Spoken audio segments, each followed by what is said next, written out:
Hello दोस्तों, हीटी films में आप सबका बहुत बहुत स्वागत है। तो कहानी शुरू होते ही हम देखते हैं जियो को। जियो एक सक्सेसफुल बिजनेस वूमेन है। फिर जियो डॉक्टर मर्सला से मिलने जाती है। डॉक्टर मर्सला के पास जाकर जियो बैठती है तो डॉक्टर मर्सला जियो से उसके प्रॉब्लम्स के बारे में पूछते हैं। तो जियो कहती है कि मैं एक सेक्स एडिक्ट हूँ और इसी चक्कर में मेरी फैमिली बर्बाद होते होते बची। फिर जियो अपनी कहानी शुरू करते हैं तो हम देखते हैं कि जियो का एक हंसता खेलता परिवार था। उसका पति जेसन जो उससे बहुत प्यार करता था, उसके दो दो छोटे मासूम बच्चे और जियो की मॉम है ना, जो उनके साथ ही रहती थी। रात को हम देखते हैं कि जैसन जियो को सेटिस्फाइड नहीं कर पाता है तो हम देखते हैं जियो उदास हो जाती है और जैसन के सोने के बाद जियो नीचे जाकर मास्टरबेट करके खुद को सेटिस्फाइड करती है।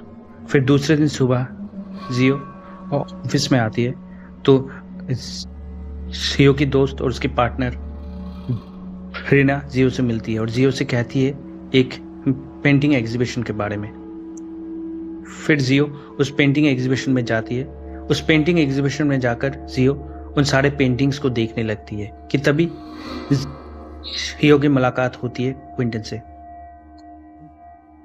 क्विंटन एक बहुत बड़ा पेंटर है और ये सारे पेंटिंग उसी ने बनाई है। फिर जियो क्विंटन से कहती है कि हम आपको हमारी कंपनी के लिए साइन करना चाहते हैं।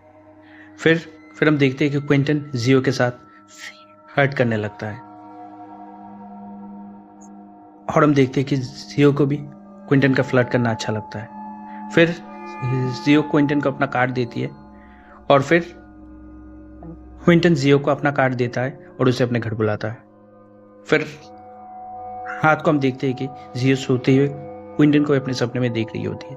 फिर दूसरे दिन सुबह जियो क्विंटन के घर जाती है और उस कॉन्ट्रैक्ट के बारे में जियो क्विंटन को समझाने लगती है। फिर डिस्कशन के बाद जियो उठ कर जाने लगती है तो क्विंटन जियो को रोकता है और उसे रिड्यूस करने लगता है। फिर हम देखते हैं कि क्विंटन जियो को हिस करता है तो जियो भी अपना कंट्रोल कर नहीं पाती है तो वो दोनों एक दूसरे के साथ ऑफिस में वापस आकर जियो अपने दोस्त प्रियान से कहती है कि उसकी तबीयत कुछ ठीक नहीं लग रही है, कह के जियो घर वापस चली जाती है। फिर हम देखते हैं कि जियो क्विंटन के साथ हर रोज मिल रही होती है और हम देखते हैं कि जियो अपने घर में भी अपने फैमिली के साथ झूठ कह रही होती है। फिर हम देखते हैं कि जियो क्विंटन के घर में हर रोज आने जाने लगी है। फिर क्विंटन जियो को कहीं बाहर बुलाता है और जियो के हाथ में पट्टी बांधकर क्विंटन जियो को किसी खाली सी गोडाउन में लेकर जाता है। फिर क्विंटन जियो के आंख से पट्टी उतारता है और उसे एक पेंटिंग दिखाता है जिसे क्विंटन ने अपने बचपन में बनाया था और फिर से वो दोनों एक दूसरे के साथ मजे करते हैं। और इसी चक्कर में जियो को अपनी एक पार्टी से मिलना हुआ होता है और जियो वहाँ पे लेट पहुँचती है तो वो पार्टी गुस्से में वहाँ से जाने लगती है। तो जियो उस पार्टी से झूठ मूठ का कहकर उस पार्टी को, फिर सीन चेंज होता है। हम देखते हैं कि जियो एक क्लब में जाती है। क्लब में जाकर जियो की मुलाकात होती है खोड़े के साथ। फिर थोड़ी देर में ही हम देखते हैं खोड़े और जियो बाथरूम के अंदर मजे कर रहे होते हैं। फिर दूसरे दिन सुबह जियो अपने ऑफिस में आती है और ऑफिस में बैठकर काम कर रही होती है कि तभी रीना जियो के कमरे में आती है और जियो से क्विंटन के बारे में पूछती है। फिर जियो जाती है क्विंटन के घर। क्विंटन के घर जाकर जियो देखती है कि क्विंटन के घर में ताला लगा हुआ है। फिर जियो क्विंटन को फ़ोन करती है पर क्विंटन फ़ोन नहीं उठाता है। जो जियो क्विंटन को आसपास ढूंढती है कि तभी जियो देखती है कि क्विंटन किसी और के साथ लगा हुआ है। ये देखकर जियो गुस्से में वहाँ से चली जाती है। फिर जियो सीधा जाती है कोड़े के घर। कोड़े के घर जाकर जियो कोड़े के साथ बाकी मज़े करती है। फिर शाम को जियो अपने मॉम को झूठ कहकर वो उसी क्लब में जाती है। क्लब में जाकर जियो कोड़े के साथ शराब पीती है और मज़े करती है। फिर जियो रात को घर गेट से लौटती है तो घर के अंदर जियो चोरी छुपे घुसती है। घुस के जियो देखती है कि उसका पति जेसन उसका इंतज़ार कर रहा होता है। फिर जेसन जियो से पूछता है इतनी रात को कहाँ से आ रही है तुम। फिर जियो जेसन को झूठ कहने लगती है तो इनके बीच में झगड़ा हो जाता है।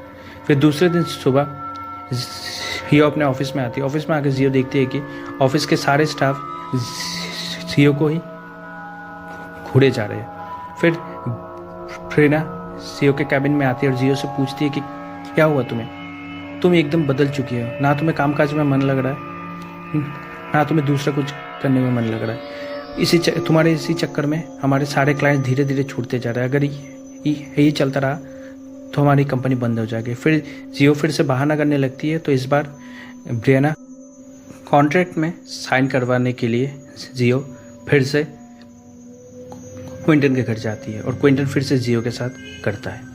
फिर जियो वहाँ से निकलने ही वाली होती है कि तभी दरवाजे पे कोई नॉक करता है तो जियो अंदर जाकर छुप जाती है। अंदर से छुपकर जियो देखती है कि इसे काम के सिलसिले में जैसन क्विंटन से मिलने आया है। फिर सीन चेंज होता है, हम देखते हैं कि जियो अपने घर में बिस्तर पर लेटी हुई है कि तभी कोड़े जियो को फ़ोन करता है और हम देखते हैं कि जियो कोड़े का फ़ोन काट देती है। फिर दूसरे दिन जियो ऑफिस से घर वापस आ रही होती है कि तभी जियो अपने गाड़ी से देखती है कि कोड़े एक पार्सल जियो की मम्मी के हाथ में देकर वहाँ से जा रहा होता है कि तभी जियो जल्दी से उसके मम्मी के पास आती है और उसकी मम्मी के हाथ से वो पार्सल लेती है। वो पार्सल खुलकर जियो देखती है कि उस पार्सल के अंदर जियो की एक पेंटी है। ये देखकर जियो परेशान हो जाती है। शाम को जियो वापस क्विंटन के घर जाती है। क्विंटन के घर जाकर जियो देखती है कि कोड़े जियो का पीछा करते हुए क्विंटन के घर पहुंच गया है। फिर कोड़े और क्विंटन के बीच में झगड़ा शुरू हो जाता है तो क्विंटन एक फ्लावर वास लेकर कोड़े के सर पे दे मारता है। ये देखकर जियो डर जाती है और जल्दी से जाकर छुप जाती है तो क्विंटन जियो को ढूंढ लेता है और जियो को मारने ही वाला होता है कि तभी पीछे से आकर जैसन क्विंटन के सर पे एक फ्लावर वास दे मारता है और हम देखते हैं कि क्विंटन बेहोश हो जाता है। फिर जैसन वहाँ से निकल जाता है तो जियो जैसन के पीछे पीछे आती है और उसे माफ़ी मांगने की कोशिश करती है पर हम देखते हैं कि जैसन जियो को माफ़ नहीं करता है तो जियो गिल्ट में आ जाती है और खुदकुशी करने के लिए गाड़ी के नीचे आ जाती है। फिर सीन चेंज होता है, हम देखते हैं कि जियो हॉस्पिटल में। फिर हॉस्पिटल से वापस आते ही जैसन जियो को माफ़ कर देता है।